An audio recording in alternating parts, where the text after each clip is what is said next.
মা মা তরে না কইছি আমার লগে দেখা করতে আইবি না?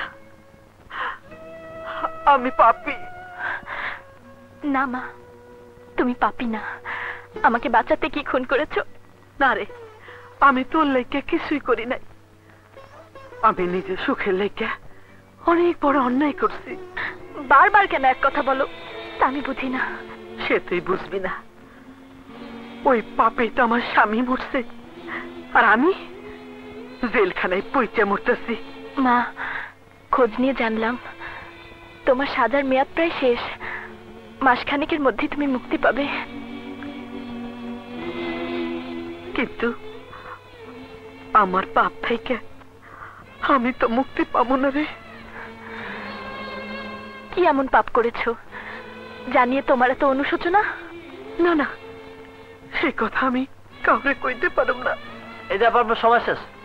জানি না কেন তুমি সারাটা জীবন আমার সাথে হেয়ালি করে গেলে, সত্য কথাটাও বললে না। চলুন, আপনার টাইম শেষ।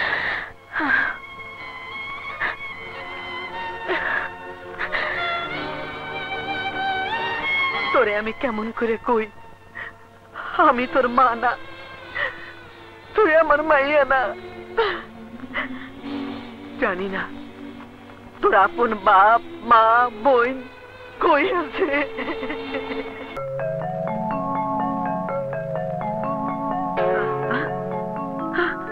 আমার বাচ্চা, আমার বাচ্চা, নার্স, নার্স, আমার বাচ্চা, আমার বাচ্চা কই? কি হয়েছে? নার্স, আমার বাচ্চা কই? এবার আপনার মরা বাচ্চা হয়েছে। আমারও মরা বাচ্চা? হ্যাঁ, আর দেখুন পাশের ক্যাবিনে দুটো ফুটফুটে চমচ বাচ্চা হয়েছে। নাম দুটো কি সুন্দর রেখেছে, তিন্নি আর মুন্নি। এবারও তোর মরা বাচ্চা হলে তোর আমি তালাক দিয়ে আবার বিয়ে করুম।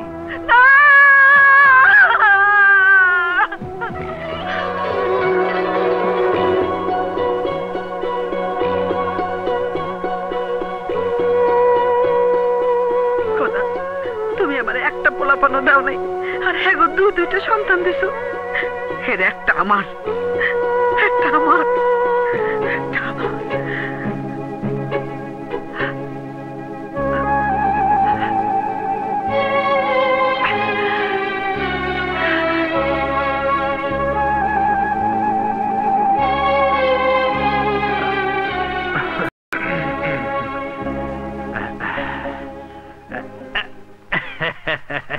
মামুনিরা, তিন্নি মামুনি কই? বেগম সাহেবা, বেগম সাহেবা, বেগম সাহেবা, তিন্নি মামুনি কই? তিন্নি? আমার তিন্নি? আমার তিন্নি কোথায়? আমার তিন্নি? তাহলে কি তিন্নি মামুনি চুরি হয়ে গেল? কি বললে? আমি দেখতেছি। দিন দিন না তা দিন দিন না তা দিন দিন। মা দেখো উস্তাদ জি আমাকে কি সুন্দর নাচ শিখিয়েছে।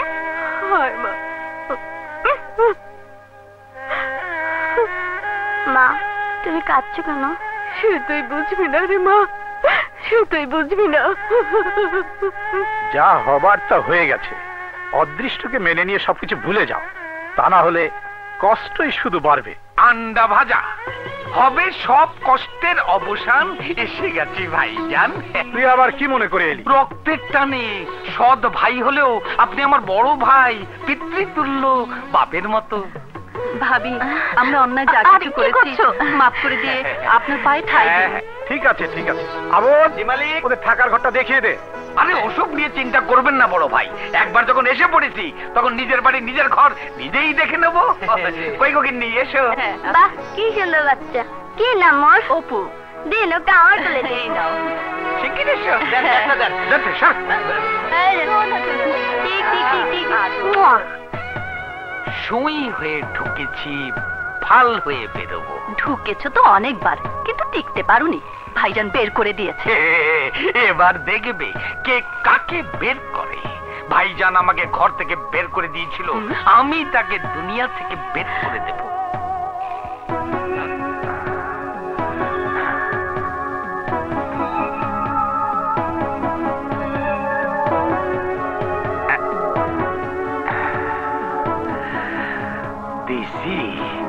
আমার বাড়ির ঠিকানা লাগাইয়া। আবুল, ড্রাইভারটা গেল কোথায়? কাশেম, কাশেম। জি আসছি। তাড়াতাড়ি চলো, দেরি হয়ে যাচ্ছে। এসো। আবুল, মুন্নিকে দেখে রেখো। জি বেগম সাহেবা।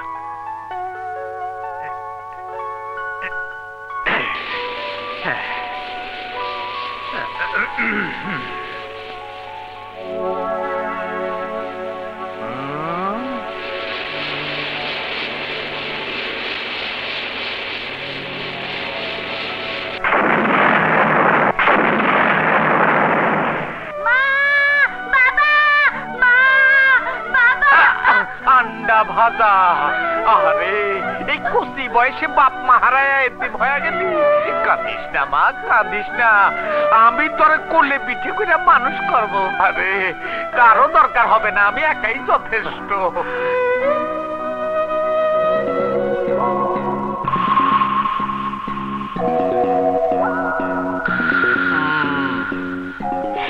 একেবারে মেরে ফেললে হতো না?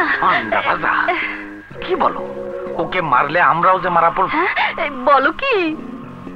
উকিল সাহেবের কাছে শুনলাম ভাইজান তার সমস্ত সম্পত্তি লিখে দিয়ে গেছে মুন্নির নামে। 18 বছর বয়স হলে সবকিছুর মালিক হবে মুন্নি। এখন শুধু 50,000 টাকা করে মাসোহারা পাবে। তাই ওকে বাঁচিয়ে রাখতে হবে 18 বছর বয়স পর্যন্ত। কিন্তু বড় হয়ে যদি কথা না শোনে? আর সেই জন্যই এখন থেকে ওকে টাইট দিতে হবে, মারধর করে ওর মধ্যে এমন ভয় ঢুকিয়ে দিতে হবে যেন আমাদের দেখেই ও বাঘের মতো ডরায়। আর মাঝে মধ্যে ইনজেকশন দিয়ে ওকে নিস্তেজ করে রাখতে হবে।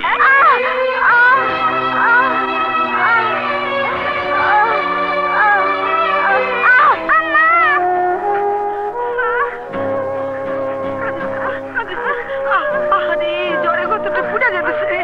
এই কই গেলি? ওষুধ আনছো? কি ওষুধ? ওষুধের টাকা দিয়ে মদ কিনছি। কি দিন রাত কাম করে আমি টাকা চুরি করো, আর সেই টাকা দিয়ে তুমি মদ গিলবা? আমি হইতে দেব না।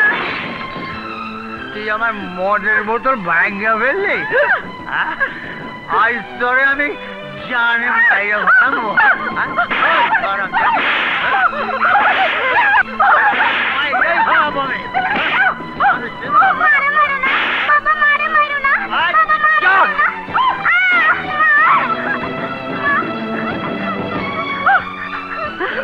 কি তুমি আমার অসুস্থ মেয়েটারে মারলা?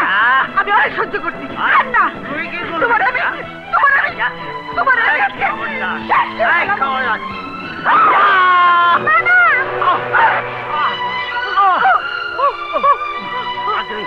তুই আমার মারলি?